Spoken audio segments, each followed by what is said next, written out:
Você tem algum profissional contratado como PJ na sua empresa? Um prestador de serviço, um autônomo, alguém que emite nota fiscal para você todo mês? Então eu preciso que você assista esse vídeo até o final, porque o Supremo Tribunal Federal está prestes a tomar uma decisão que vai mudar as regras do jogo para qualquer empresa que usa o modelo de contratação PJ. E o que está em discussão vai muito além de um caso específico. É uma definição que vai valer para todo o Brasil. Eu sou a Alane Martins, advogada trabalhista, e aqui nesse canal eu falo sobre direito do trabalho para empresas. Enquanto essa decisão não vem, cada empresa que tem PJ contratado está navegando num cenário de incerteza, sem saber se o contrato que tem hoje vai resistir a uma ação trabalhista amanhã. Mas antes de entrar no detalhe do que o Supremo está discutindo, preciso te contar o que mudou agora, porque o cenário ficou mais delicado do que já era. Desde abril do ano passado, o Brasil vivia uma situação incomum. Mais de 60 mil processos trabalhistas sobre pejotização estavam suspensos. O ministro Gilmar Mendes, do STF, tinha determinado a suspensão de todas essas ações, enquanto o STF não fixava uma tese definitiva. Só que em junho deste ano, o STF retirou essa suspensão e os processos voltaram a tramitar. Só que ainda não existe uma tese definida. O que aconteceu foi só isso. Os processos voltaram a andar.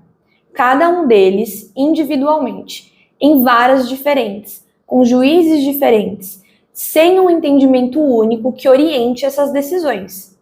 Isso significa que duas empresas com contrato de PJ podem ter resultados diferentes, dependendo de quem está julgando. E esse cenário tem um nome: insegurança jurídica. Para quem tem empresa, essa insegurança jurídica é um dos piores cenários possíveis, porque você não consegue calcular o risco com precisão. Você não sabe, com clareza, se o contrato que tem hoje vai sustentar uma ação trabalhista amanhã, e você só vai descobrir quando o processo já estiver em andamento. Agora eu quero te explicar o que o STF está discutindo, porque entender isso vai te ajudar a enxergar porque a sua empresa precisa agir antes dessa decisão e não deixar para depois. O tema que está na pauta do Supremo é o 1389 e ele envolve 3 perguntas centrais que o STF ainda vai responder. A primeira: qual é a justiça competente para julgar esses casos? É a Justiça do Trabalho ou a Justiça Comum? A segunda: quem precisa provar a fraude? É a empresa que precisa provar que a relação era legítima ou é o trabalhador que precisa provar que havia vínculo empregatício? E a terceira, que é a que mais interessa para você: contratar via PJ é válido em qualquer situação ou existem limites que ainda precisam ser definidos? Essas 3 perguntas ainda não têm resposta, mas diante do aumento de processos discutindo esse tema, se tornou necessário que a Justiça pacifique a questão e traga mais segurança jurídica, para que a contratação PJ não seja interpretada automaticamente como fraude. Agora eu preciso te trazer algumas perguntas, e eu quero que você pense na resposta enquanto eu falo. Esse PJ que você tem contratado, ele cumpre um horário que você definiu? Ele recebe um valor fixo todo mês, independente do que entregou? Ele trabalha exclusivamente para a sua empresa? Você diz para ele como fazer o trabalho e não só o que entregar? Se você respondeu sim para mais de uma dessas perguntas, o contrato PJ da sua empresa pode estar vulnerável, porque na prática tem características que a Justiça do Trabalho enxerga como vínculo de emprego. Deixa eu te explicar como isso funciona. A legislação trabalhista define 4 elementos que, quando estão presentes numa relação, caracterizam um vínculo de emprego, independente do que diz o contrato. São eles: a pessoalidade, o serviço só pode ser prestado por aquela pessoa específica, sem substituição. Onerosidade, existe o pagamento pelo trabalho. Habitualidade, a prestação é contínua e não eventual. E subordinação, quando você diz o que fazer, como e quando fazer. Quando esses 4 elementos estão presentes, o nome que a Justiça dá para isso não é contrato de prestação de serviços, é vínculo empregatício. E existe um princípio no direito do trabalho que torna isso ainda mais direto: a primazia da realidade. Ele diz que a realidade sempre prevalece sobre o documento. O juiz não vai só ler o contrato e fechar o processo.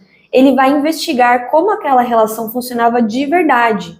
E é isso que vai pesar na decisão. E as consequências quando isso é reconhecido pela justiça não são pequenas. A empresa passa a dever tudo o que teria pago se aquele profissional fosse um funcionário registrado, desde o primeiro dia do contrato. FGTS, férias, 13º, dependendo do caso, horas extras, tudo retroativo. Agora multiplica isso pelo número de PJs que a sua empresa tem hoje. Entende por que esse é um passivo que a maioria das empresas não consegue calcular com precisão? Então, o que fazer com tudo isso? A decisão final do STF sobre pejotização virá.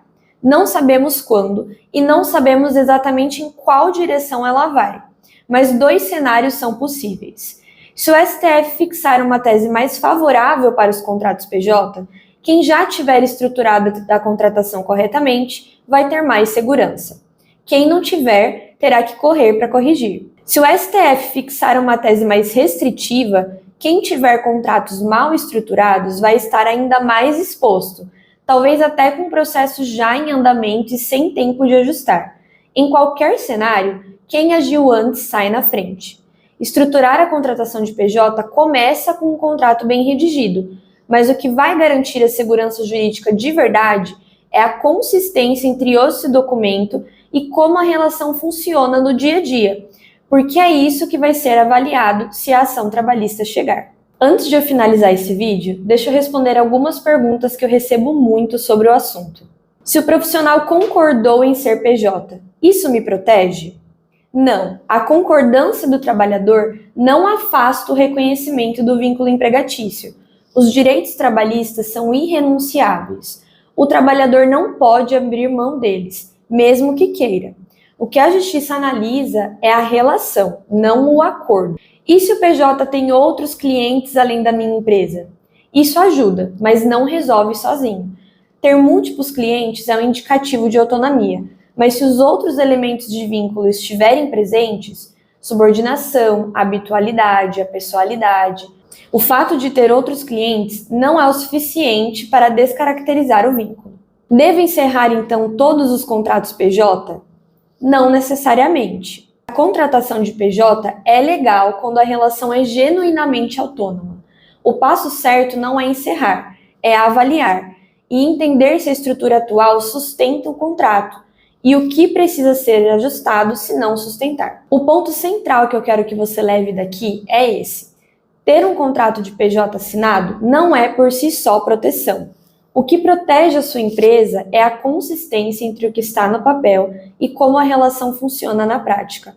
E com mais de 60 mil processos voltando a tramitar sem uma tese definitiva do STF, o momento de avaliar essa consistência é agora, antes que um processo chegue, e não depois. Se esse conteúdo fez sentido para você, se inscreve aqui no canal. Toda semana tem um tema novo sobre direito do trabalho, sempre do ponto de vista de quem tem a empresa. E se você quer entender como isso se aplica à situação específica da sua empresa, os contatos do escritório estão na descrição do vídeo. Até mais!